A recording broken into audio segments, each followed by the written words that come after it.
হাই বন্ধু বান্ধৱসকল দিব্য সৈকিয়া ব্লগ চলে সকলোকে ওয়েলকাম। আজি যি বিশ্বকৰ্মা পূজা সেই উপলক্ষে আমাৰ দাদাসকলৰ লগত এই পূজা উদযাপন কৰিলো। আজি ইয়াতে পূজা কৰি হোৱাৰ পিছত এই যি খিচিৰি বনোৱা দৃশ্য যি আমি কেনেকৈ যোগাৰ কৰিছো আমাৰ দাদাহঁতে ওচৰৰ দাদা কিজন লগ লাগি সেই আপোনালোকক ভিডিঅ'ত দেখুৱাইছো চাওক।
এয়া আমাৰ যি খিচিৰি বনোৱা পৰ্ব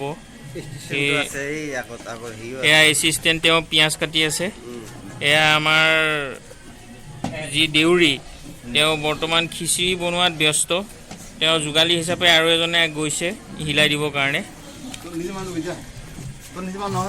আৰু এইজনক চাওক, তেওঁ খাবলৈ নাপাওঁ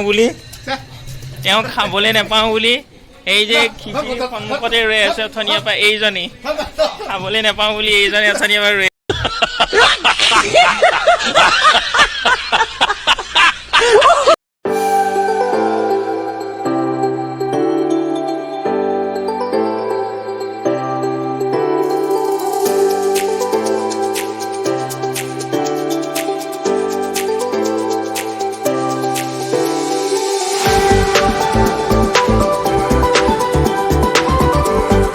A few inches later.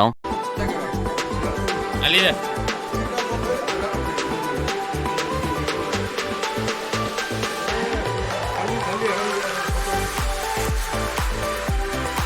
Alida. খাদ্য ইমানেই ধুনীয়া হৈছে, তেওঁ মানে দৰকাৰ হ'লে পাতখনো খাই দিব। এয়া দেখিছেতো